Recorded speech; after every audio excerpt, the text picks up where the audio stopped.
Bonjour à tous. Pour ceux qui ne me connaissent pas, je m'appelle Franck. Voilà, rien de spécial, rien de plus, rien de plus. Voilà, rien de plus qui va donner son avis, son opinion.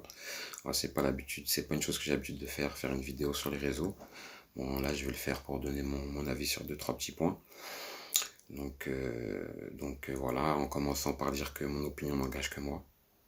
Je prétends pas détenir la vérité, loin de là. Après, j'essaie de me poser les questions, je regarde, j'observe, je me fais mes propres jugements et mes propres opinions. Voilà. On va dire, je fais partie des gens qu'on va plus appeler dans les complotistes. C'est pas à fond, je cope pas tout. J'écoute les trucs et je me fais mes jugements. Voilà. Est-ce qu'on divague, on raconte n'importe quoi, on voit le mal partout. En tout cas, ça nous amène à aujourd'hui, une période comme aujourd'hui, 2020.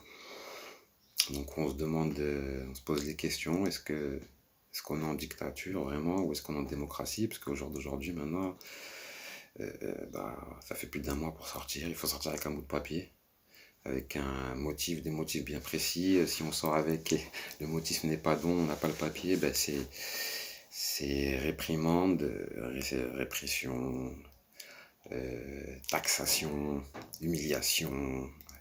Faut surtout pas répondre. Bon voilà. Donc est-ce qu'on est plus proche de la dictature que de la démocratie? À vous de juger. Voilà ce qui nous amène aujourd'hui. Voilà, moi ce que je tiens à dire, après c'est mon opinion et c'est un constat, c'est qu'aujourd'hui, c'est les élites, c'est-à-dire les multinationales, les banques, donc les grosses fortunes, les milliardaires, hein, certains vont appeler les Illuminati, les francs-maçons, hein, les termes, peu importe les termes, hein, en tout cas c'est ce groupe de gens-là. Ils ont pris pouvoir, ils ont pris mainmise sur les États. Sur les États, aujourd'hui c'est clair, ils l'ont fait de manière maligne, vicieuse, et voilà, c'est des plans qui sont préparés depuis 50 ans, 100 ans. C'est pas des plans d'une semaine, 3 semaines. Tout est préparé. Alors, c'est pour ça qu'ils arrivent plus ou moins, en tout cas, ils avancent vers ce qu'ils veulent. Voilà, c'est clair. Ils ont acheté les médias, donc pour contrôler les médias, donc l'opinion, donc le vote des gens. Ce qui fait qu'aujourd'hui, on élit des politiques qui, au lieu de nous servir, se servent. Hein. Ils nous aident pas. Hein. Si vous croyez en 2020, maintenant je pense que c'est clair pour tout le monde après ce qui vient de se passer. Ceux qui croient qu'en 2020, les politiques sont là pour notre bien, pour nous aider, pour nous sauver, c'est comme croire au Père Noël, c'est pareil. En 2020, c'est clair. Donc voilà, ils sont là pour eux. Au contraire, ils sont là pour nous enfoncer, pour nous piller, pour nous mettre à sec. Voilà. Donc les stratégies sont simples, elles sont connues. Hein, y a le diviser pour mieux régner. Hein, c'est clair en France. En France, qu'est-ce qu'on voit? On voit le RSA qui se fait attaquer par celui qui est au SMIC parce qu'il a moins d'aide sociale et celui qui est au SMIC se fait attaquer par celui qui commence à payer les premières tranches d'impôts, qui lui-même va attaquer le fonctionnaire, qui va attaquer le chômeur et vont attaquer celui qui gagne l'ISF aussi, qui aura peut-être gagné beaucoup d'argent à la sueur de son front en prenant beaucoup de risques. Donc on se tire tous dans les pattes. Et eux en haut, ils rigolent bien, ils mangent bien dans les beaux restos, ils se font des gros salaires et des grosses primes à vie grâce à notre argent. Donc voilà la réalité. Donc voilà, la logique de cette élite, c'est le capitalisme et la croissance. La croissance et le capitalisme, qu'est-ce que c'est? C'est toujours plus, toujours plus de travail, toujours plus de croissance. C'est sans fin. C'est sans fin. La seule fin, c'est la banqueroute. La seule fin, c'est la faillite. La seule fin, c'est que toutes nos réserves soient à sec. Tant qu'on n'arrivera pas là, ça ne fera pas la fin du capitalisme. Donc ça, c'est une réalité. C'est une réalité. Donc moi, j'ai pris deux, trois petites notes. Donc voilà. C'est que depuis 20-30 ans, on voit très bien. On travaille de plus en plus, de moins en moins de pouvoir d'achat. Les actionnaires se gavent de plus en plus. On rogne sur les travailleurs, on rogne sur les retraités, on rogne surtout. Les actionnaires, les politiques, eux, se gavent. Donc voilà, pareil, leur technique, on arrive vraiment au bas où ils nous pressent, ça ils nous laissent le minimum pour avoir peur de le perdre. Donc c'est là. Celui qui a 100, il a peur de les perdre, et il est là, il s'y accroche, et pareil, celui qui a 50, mais en vérité, on a tous rien, finalement, on n'aura rien.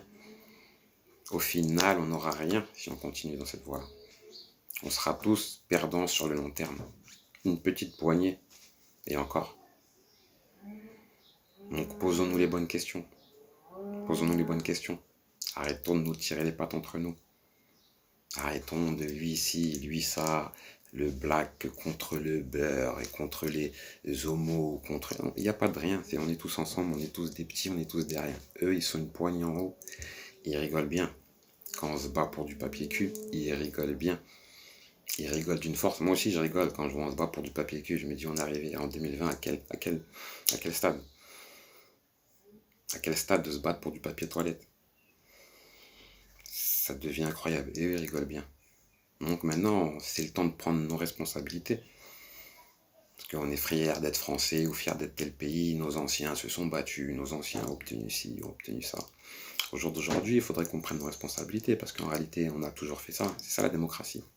On délègue nos responsabilités à une poignée de personnes qui en réalité ne les prennent pas. On le voit très bien aujourd'hui. Le gouvernement est médiocre, en tout cas celui qu'on a en France, et il ne prendra pas ses responsabilités, il ne les prend pas.